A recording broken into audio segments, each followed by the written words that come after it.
You know what time it is. It's blood work review time, baby. Let's see if Uncle Steve is healthy enough to bump up his dosages and show up large and in charge at the Mr. Olympia 9 weeks from now, right after this 3-second disclaimer.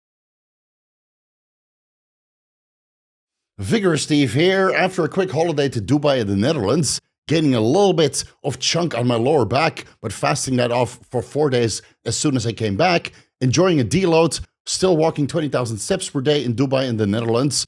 Now I'm slowly but surely ready to start ramping up my cycle in preparation for the Mr. Olympia and show up around 225 pounds or 230 pounds shredded. But before I start megadosing myself with the Chase Iron cycle, let's quickly review what I've been doing up until this point, doing blood work last Sunday, so you guys have a little bit of insight what has been going on for the last couple of weeks. I still do daily fasted cardio between 20 to 30 minutes every single morning. Usually the day after and the second day after leg training, it's about 20 minutes, but the other days is 30 minutes. I get kind of sore the day after leg day. I've been training Monday, Tuesday, Thursday, and Friday. Push day on Monday, quads and calves on Tuesday, Wednesday I rest, and then on Thursday it was a pull day, and Friday was, hamstrings, adductors, glutes, and calves. Saturday, Sunday off. But I'm going to change that back to my regular good old tried and proven 5-day split. I'm going to split up my push day, separate shoulders from chest. Monday will still be chest day, chest and triceps. Tuesday will be quads and calves. Wednesday I still take a day off. But then instead of doing a pull day on Thursday now I'm going to do shoulders and triceps again. So I'm going to reduce the volume of triceps on Monday and Thursday, allowing for plenty of recovery in between. Friday will still be the adductors, hamstrings, calves, and glutes workouts. And I will do pull day right before the Vigorous Q&A on Saturday, so I can have a nice freaky pump for you guys to enjoy while you're asking me drug questions. I will do back, traps, biceps, and maybe a little bit of forearms on this pull day that I now switch to Saturday, because I don't need so much back or trap or bicep stimulation. Of course, the forearms, are kind of pathetic, so maybe I'll throw in a couple extra sets to get those growing as well. And I put this at the end of the week because, again, I'm happy with my backside. So that I can kind of push towards the end of the week when I'm slowly starting to get fatigued, leading into a refeed/cheat meal that we'll have on Sunday. Let's review the diet, shall we? Meal 1 will be 8 egg whites and 2 whole eggs with a tablespoon of chia seeds, 2 grams of a mix between Himalaya pink salt and iodized low-sodium potassium salt. Meal 2 will be 250 grams of chicken and 1 tablespoon of chia seeds, again with the similar salt mix. Then I'll have my pre-workout shake, but on rest days I'll have the same chicken meal. The pre-workout shake consists of 1 sachet Gorilla Mode hydration, 1 scoop Gorilla Mode nitric on leg days, so that's the quad and calf day, or the hamstring, glute, adductor, and calf day, so only twice per week. I take Gorilla Mode essential amino acids before every workout, Gorilla Mode collagen peptides, 1 scoop, and with that I run 3 scoops Sports Research collagen peptides, because if I run 4 scoops of Gorilla Mode collagen peptides, then this pre-workout shake gets a little bit too sweet, and then I don't feel so comfortable during the workout, so I have to vanilla it down with unflavored Sports Research collagen peptides instead. I work out for about 1.5 to 2 hours per session, so going from 4 sessions to 5 sessions per week. Post-workout, or the same time on my rest days, I'll have about 300 grams of salmon and 1 tablespoon chia seeds with the same salt mix, with 200 grams of pineapple, 200 grams of watermelon, and 100 grams of blueberry, only on workout days. So lucky me, I go from 4 workouts to 5 workouts, and now I can have fruit 5 times per week. And then the last meal of the day at 1 a.m. Yes, I go to bed at 4 a.m., but this is the best way to make content for you guys, because the Vigorous Q&A starts at 12 midnight, my time. 250 grams of beef, 50 grams of chicken, 2 whole eggs, a huge freaking salad of about 500 grams containing tomatoes, cucumber, baby corn, olives, pickles, salad vegetables, obviously the whole shebang. Gives me about 20 grams of carbs and 30 grams of fiber. And then I have 1 tablespoon of chia seeds, just like I have with every other meal. I love my chia seeds and the usual salt mix. So this diet right now gives me about 335 grams of protein, 87 grams of carbs, 43 grams of fiber, 82 grams of fat, the large majority of that, twice as much omega-3 as omega-6s, and about 1,700 milligrams cholesterol, but I take a Zetamib so I don't absorb any of the dietary cholesterol. Now, this gives us a total calories of about 2,435, But since I also take a lot of fat-soluble vitamins, vitamin K, vitamin D3, ubiquinol, fish oil, spread out over the day, I probably get an additional 15 grams of fat. And, well, I have 1 tablespoon of ketchup with every meal. So that's probably 100 grams of carbs and maybe 100 grams of fat. So let's say I eat about 2,600 to 2,700 calories over the day. And to be 100% transparent, I don't exactly measure all of my foods. I go by packet size. So if the chicken is 225 grams, I eat a packet size of 225 grams chicken. Sometimes it's 275 grams. Sometimes my beef is 300 grams or 200 grams, right? So I just buy the packets, I open it, and I throw it in the pan, and then I fry it up or stir fry it with a little bit of oil. Still make it healthy, obviously. Sometimes I throw in a little bit of vegetables if I feel like it. So my diet might fluctuate, let's say, between 2,400 calories to 2,800 calories from day to day. Now, my activity level also fluctuates. So sometimes I have 10,000 steps, sometimes I have 5,000 steps, sometimes I have 1,500 steps. I still do a walking in between sets. So if I'm going from 4 workouts to 5 workouts, that's a lot more steps that I get in over the course of the week, because on those rest days, I kind of work and sit on my butt cheeks. Yeah, sometimes I do the standing desk thing, but you don't really get steps in, but that still stimulates your metabolism. So it's a little bit all over the place. I'm trying to dial it in as best as I can, but I'm a businessman first and a husband and soon to be a father, fingers crossed. So this is the best I can do for now. I'm still 103 kilos, give or take, right? Fluctuating from 105 to 102 kilos. So let's say between 225 to 230 pounds over the course of the week, right? On Monday and Tuesday, I'm a little bit heavier than at the end of the week because that follows a refeed. I'm watery as so there's no real update pictures, but I'll still show you some pictures which I took before I went to Dubai. This is basically what I looked like before I went. So that is on a similar protocol as this, similar diet as this, but I've gotten a little bit more watery since then, and I'm not entirely sure why. I might have to go from this underground lab growth hormone to pharmaceutical growth hormone, keeping the exact dose the same, and then see if the water retention turns out to be significantly less. So this is what I look like, let's say 4 weeks ago before I went to Dubai in the Netherlands. This is the back double bicep. Glutes coming through a little bit, hamstrings are separated, back is detailed, but plenty of skin rolls on my lower back. Don't worry, I'll get rid of those over the next couple of weeks. This is a comparison before and after. So this is the before pictures when I started the cycle, basically at the end of being off cycle for an entire year, albeit running HCG monotherapy, FSH, growth hormone, and a little bit of Increlex here and there. So I basically got bigger and leaner. You can see that from the before and after pictures. I'm pretty happy with those results, considering the minimal amount of milligrams that I'm running steroid-wise. But of course, my cycle is still quite complicated. And all of those peptides and other compounds that I'm running, it's creating a lot of synergy. And muscle memory surely plays into this, significant transformation. Just to throw it in here, here's some candid pics that I took with Dr. Dean St. Mart and Wesley Vissers over the course of the holiday. I looked pretty damn full eating all of that delicious foods in Dubai and the Netherlands. All right, let's start reviewing the mini cycle protocol that I've been running up until now, basically up until the blood work result. I already made some changes, but I'll form you in after we review the blood work. Bayer test of iron, 150 milligrams per week. Bayer Rimabolan, 125 milligrams per week. 70 milligrams Anavar per week for a total anabolic androgenic steroid intake of 351.3 milligrams. The DHEA was 37.5 milligrams daily.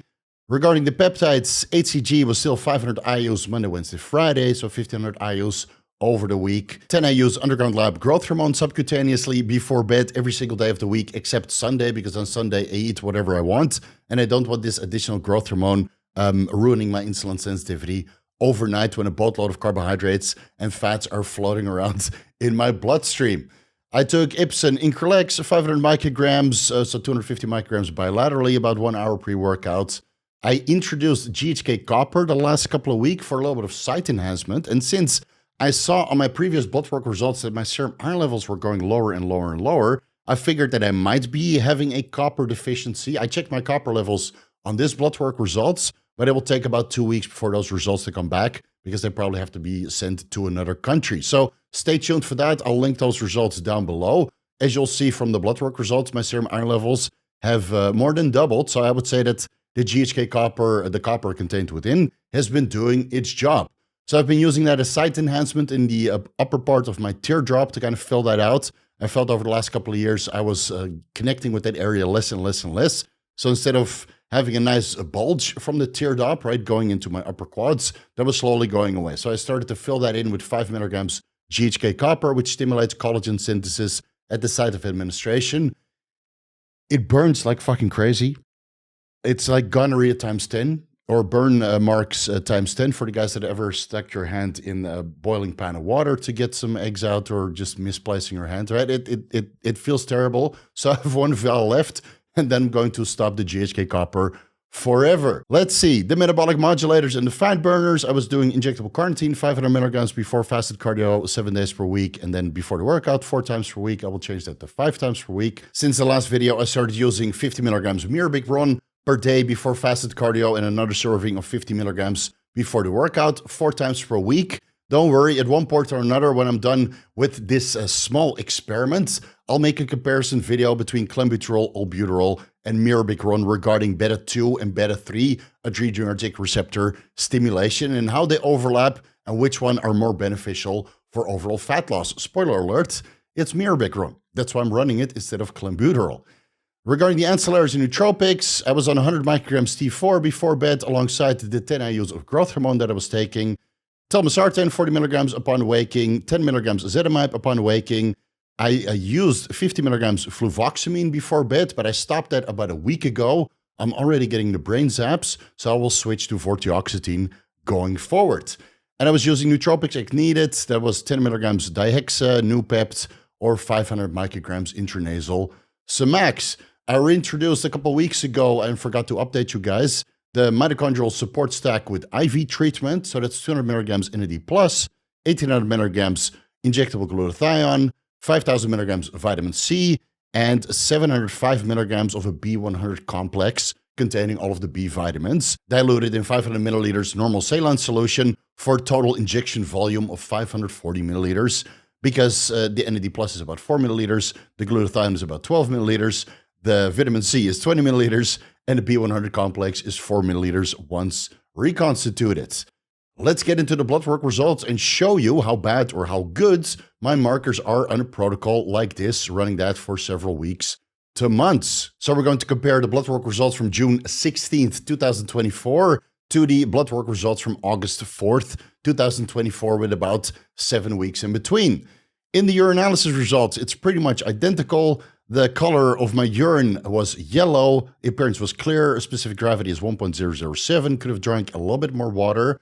pH was 6.5 though, so less acidic than the last time, and all of the other parameters were normal or negative, so I would say that that's a normal urinalysis result. Moving over to the complete blood count, you see that my white blood cell count decreased by about 17% from 7,400 to 6,200 cells per cubic millimeter. It's probably going to come down much, much more over the next couple of weeks because I'm increasing the dose of the anabolic androgenic steroids going forward. Hemoglobin finally up with 11% from 15.4 to 17.1 grams per deciliter. I'm happy to see that because the last couple of blood work results, my hemoglobin, hematocrit, and red blood cell count wasn't really budging, and I feared that it was slowly going to tank my stamina during the workouts. But my stamina over the last couple of weeks has actually been good, probably because my hemoglobin, hematocrit, and red blood cell count has been coming up quite substantially, and maybe that's because the GHK copper, the copper contained within, allowed for more iron absorption, which allows for more hemoglobin production, which increases red blood cell count and hematocrit over time. So you see that my hematocrit increased from 47 to 51%. That's an increase of 8.7%. Red blood cell count increased by 11%, similarly to the hemoglobin concentration from 4.95 to 5.5 million cells per cubic millimeter. And the mean corpulus volume, mean corpulus hemoglobin concentration, and the red cell distribution width fluctuated by about 2%, either up or down. Platelet count is exactly the same. The neutrophils, lymphocytes, monocytes, eosinophils, basophils are all pretty much the same, even though neutrophils came down with 6% and lymphocytes came up with 17% normal fluctuations. Again, my white blood cell count also came down. And the red blood cell morphology is normal. Moving over to the blood chemistry and the kidney function, you see that my blood glucose levels are now at the bottom of the reference range at 70 milligrams per deciliter. So it appears that 10 I use a growth hormone before bed, which I certainly took on Saturday night before I did blood work on Sunday morning, is not having a negative effect on my blood glucose levels. If anything, my blood glucose levels are slowly improving, and I expect that to come down to maybe even 68 milligrams per deciliter over the next couple of weeks as my body fat levels are coming down and my carbohydrates are getting more and more restricted, and my insulin sensitivity is improving from all of the additional cardio and the additional working outs that I'm going to do. So far, so good. I think my protein intake is pretty much the same as the last time, but now you see that my blood urea nitrogen has increased by 22% from 17.5 to 21.4 milligrams per deciliter. So it definitely is increasing my protein metabolism. This could go even higher over the next couple of weeks as I'm slowly increasing the protein as the carbohydrates are coming down. But so far, so good. I don't see a real reason to reduce the fruit post-workout. So I think blood urea nitrogen might end up at, let's say, top of the reference range, 25 milligrams per deciliter. Creatinine came up slightly with 3% from 1.52 to 1.57 milligrams per deciliter. It probably will come higher, 1.6 at one point. Again, if I train more, creatinine is going up. And as I'm getting more muscle, creatinine is also going to go up. But I'm happy to see that cystatin C came down with 4% from 0.8 to 0. Well, if I round it up, round it down 0.8 again. But to be more specific, 0.81 down to 0.78 milligrams per liter. So that's freaking good. My kidneys are not failing me just quite yet. Uric acid came up with 6% from 4.7 to 5 milligrams per deciliter. Creatine phosphokinase is almost identical. So let's say 2,800, 2,900 units per liter. Still training as hard as the last blood work results. High sensitivity C-reactive protein came up with 11%. Sounds dramatic, but it's 0.9 to 1 milligrams per liter. I'll keep my eye on it because I'm going to switch to an underground lab that everybody here is using because masterone and primobolan, I want to run at higher concentrations so I can keep my injection volume low going forward. Homocysteine increased with 40%. That's a big jump from 7.25 to 10.08 micromoles per liter. I'll keep my eye on this going forward, but I usually see my homocysteine fluctuate between 7 to 12 micromoles per liter. And I'm not really sure why that is. Is that the B vitamin intake? Is that lack of homocysteine metabolism or actual inflammation going on? My C-reactive protein went up slightly, but my ferritin levels went down, as you'll see a little bit later in this video. Now, I wanted to check my electrolyte levels because I was retaining so much water and it actually got worse after traveling and it hasn't really stabilized as of yet. Again, when I arrived in Dubai, my water retention was absolutely astronomically bad. My cankles were, well, insane. Indentations galore.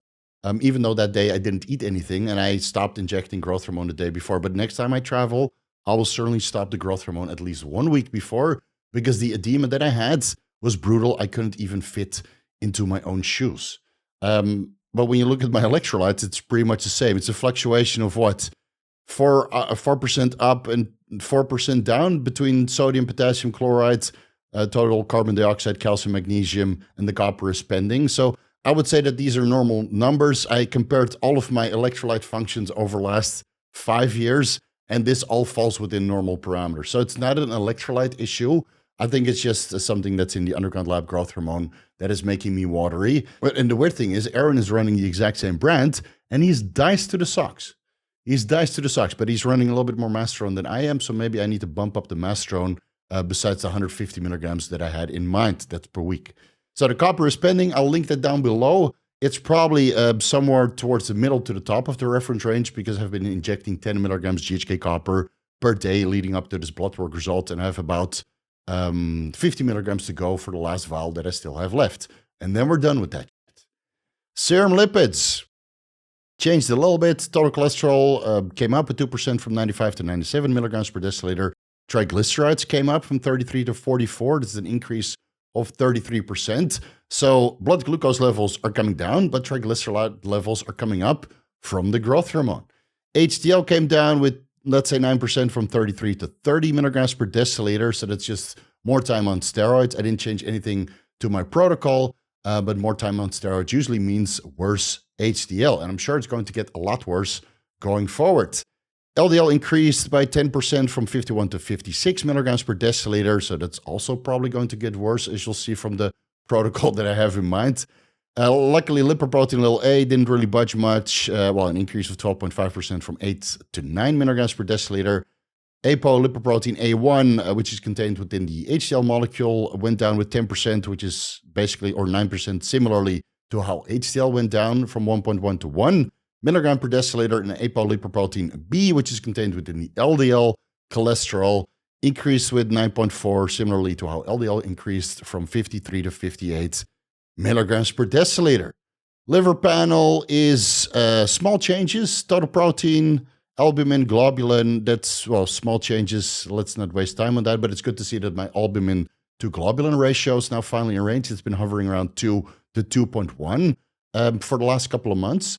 And you see that as my hematocrit iron levels and hemoglobin concentration have been going up, so has my total bilirubin and direct bilirubin. So that increased, total bilirubin increased with 85% from 0.26 to 0.48 milligrams per deciliter, and direct bilirubin increased with 60% from 0.15 to 0.24 milligrams per deciliter.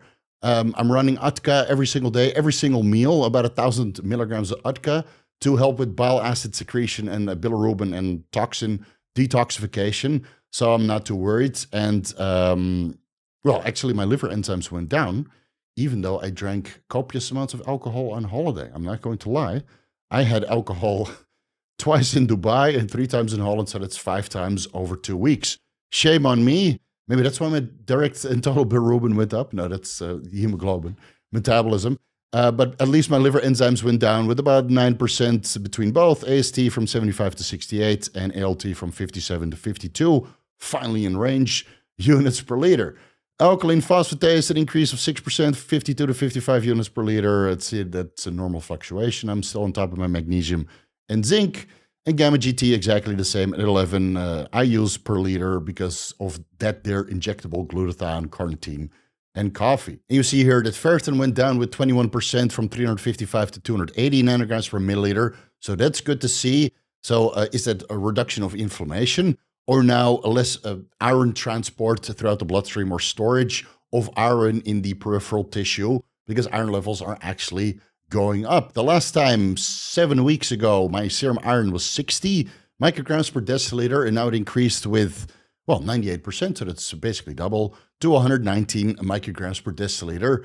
That's good to see. Moving over to the thyroid panel, it's almost identical. Thyroid stimulating hormone reduced with 11%, and total T3 and free T3, total T4 and free T4, let's say slight fluctuations of 6% up or 5% down. I'm still doing the exact same thyroid hormone protocol, 100 micrograms T4 before bed.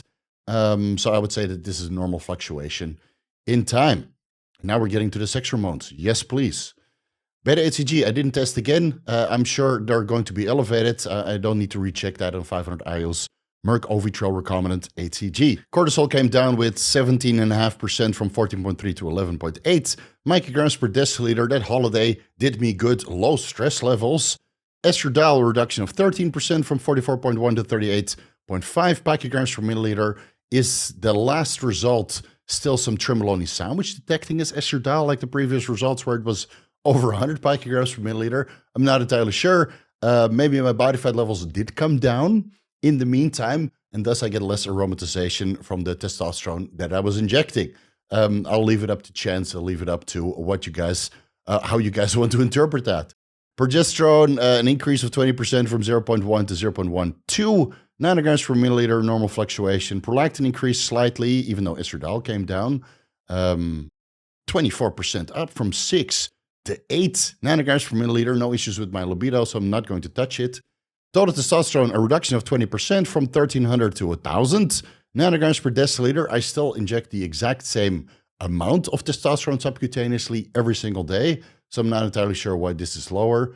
But my estradiol went lower also, so maybe there's just less absorption from all of the subcutaneous shots that I've been doing on the top of my butt cheeks. Free testosterone came down with about 13%. Bioavailable testosterone came down with 15%. SHBG came down and is now finally below the reference range. 28% reduction from 20.2 to 14.6 nanomoles per liter, more time on steroids, a steeper reduction of SHBG, and I'm sure it will end up at around 8 nanomoles per liter once you see what I have in mind going forward. DHA sulfate is now ranged from the reduction of 50 milligrams to 37.5 milligrams.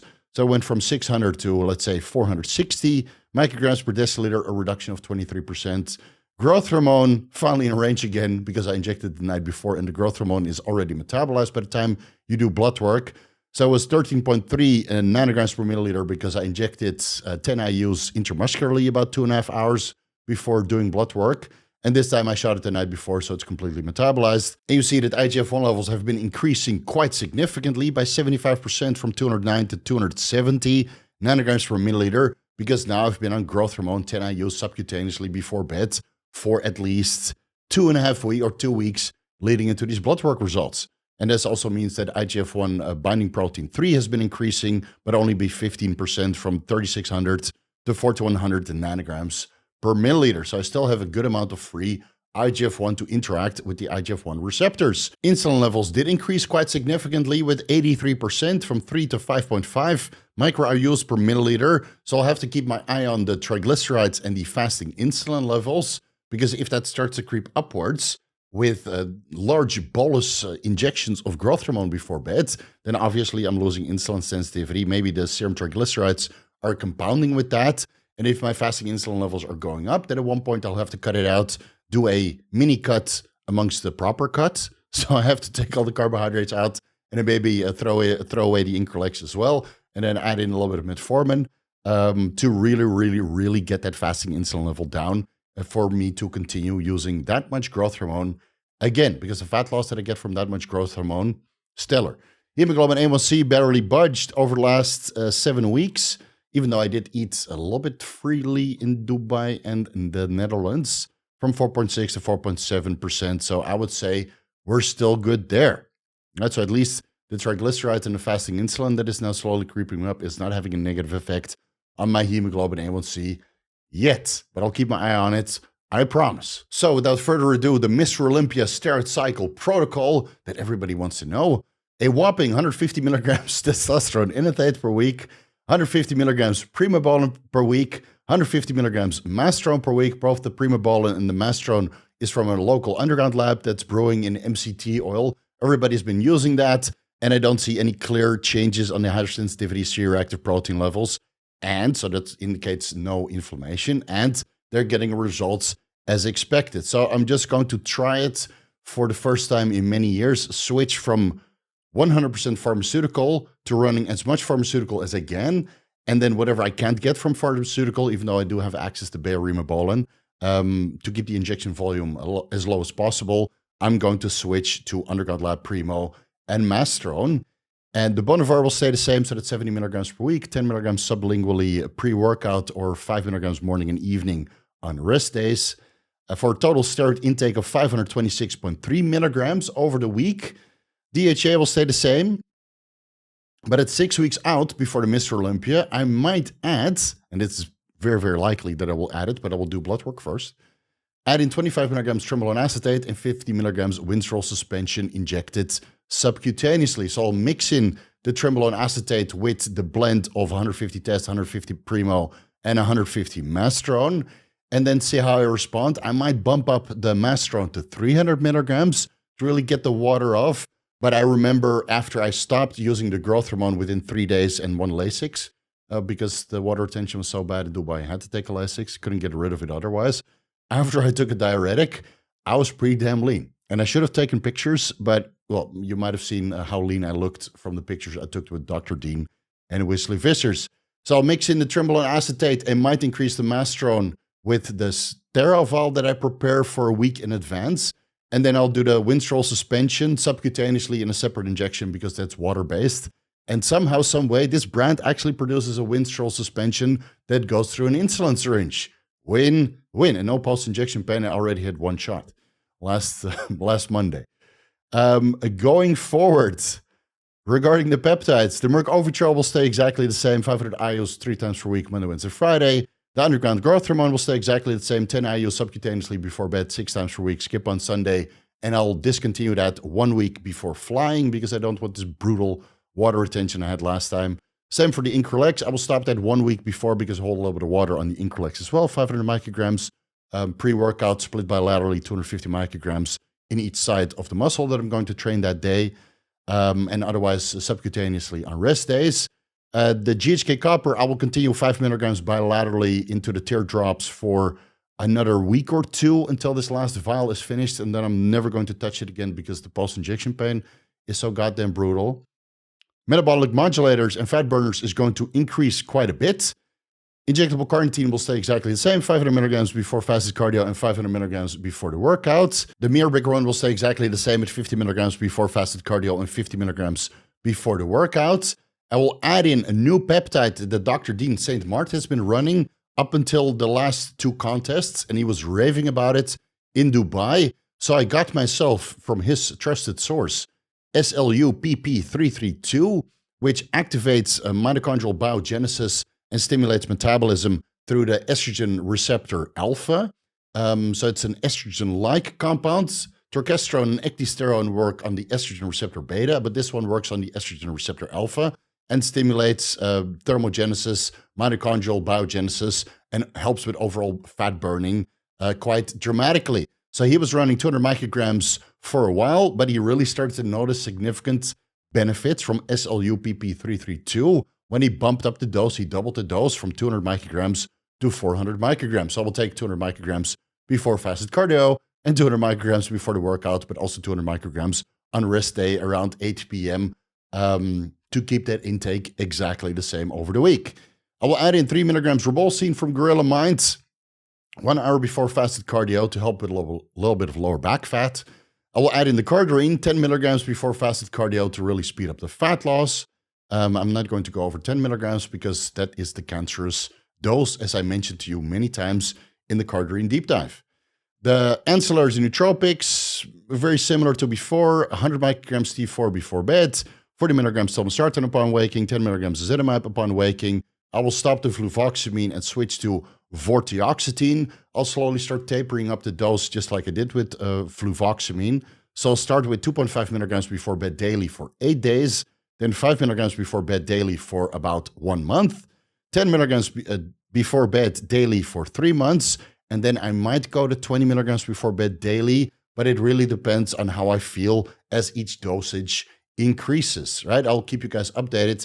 Who knows? I might just end up at 5 milligrams or 10 milligrams before bed if I get the maximum amount of benefit regarding neurogenesis, mood improvement, and overall feeling of well-being. I will try various brands of methylene blue. I have a couple ones on the way, so I'll try 5 milligrams to 10 milligrams upon waking, which is basically before fasted cardio 4 times per week on training days. And then on the other days, I might switch between nootropics, dihexaneupept, robantane, or intranasal Sumax, depending on what I have to do that day. I already started injectable cerebrolizin, 5 milliliters intramuscularly before bed alongside the 10 IU's growth hormone that I take subcutaneously before bed. And my sleep? Oh, man. Oh, man, this combination of 5 milliliters cerebrolizin and 10 IU's growth hormone. I wake up. Of course, I go to pee a couple times, less now because the mirabegron, it's basically an incontinence medication. So the mirabegron prevents you from peeing too much overnight. So instead of 4 pees, I now have 2 pees, which are twice as large, the same volume as 4 pees. So you sit on the toilet a little bit longer. Well, it is what it is. But, this combination of going to the bathroom less and sleeping super, super deep makes me wake up so refreshed. Oh, like this every morning. It's absolutely great, but it's also very expensive. How much is it costing me? I think it's costing me like $25 per day just to sleep that well. But hey, hotel rooms are significantly more expensive. And again, the mitochondrial support stack will stay the same. 200 milligrams NAD+, 1800 milligrams glutathione, 5000 milligrams vitamin C, the B100 complex mixed in normal saline solution. And then at one point, I might throw in the MOD-C, 5 milligrams Monday, Friday. I might throw in the 5-amino-1-MQ, 50 milligrams 2 or 3 times per day. T3 maybe is an option if fat loss stalls, 25 micrograms before bed, in which case I'll lower the T4 to 50 micrograms, because how much conversion are you going to get when you're already replacing your endogenous T3 production? And then if I get overly hungry and I can't take it anymore and it's starting to detract from my productivity, then I'll throw in the tirzepatide, 0.25 milligrams to 1 milligrams Monday, Wednesday, Friday, micro dosages over the week. So that's basically the protocol going forward. Do a little prayer for me. I'm very, very excited to run that, even though the cycle is now probably the most complicated ever. Low dosages, low and effective dosages of a multitude of different compounds allows me to stay healthier than megadosing certain compounds, in my opinion, and from my personal experience over the last couple of years. So let me know what you think about this protocol. I'll keep you guys updated on the Mirabig run. I'll keep you guys updated on the SLU PP332. I'll make separate videos for that after I get some more experience, similarly to an updated video about cerebrolizin and a video about methylene blue, because you guys have been, well, basically begging me for a Mirabig run and SLU PP332 and methylene blue and cerebrolizin video. So I'm running it all at the same time. I'll give you guys my updates. I'll review all of the literature that goes alongside these compounds. So I have 4 deep dives in the making for your viewing pleasure. All right. Thank you guys so much for watching. You can find everything that I'm associated with down below in the YouTube description section. Follow me on Instagram. I lost my TikTok, so you can't follow me there. Follow me on Instagram at VigorSteve. If you need personalized advice regarding similar protocols like this, I'm always available for consultations. You can find the rates down below. And thank you guys so much for your support. I'll see you guys in the next video. A front double bicep for the amazing Vigorous crew. This is where we start before we ramp up the dose to 600 milligram steroids per week. And let's see if we can fill out the screen right before I go to the Mr. Olympia 9 weeks from now. All right, here it is again. There you go. This is where we're at now. Let's see what happens over the next couple of weeks. Vigor Steve, out.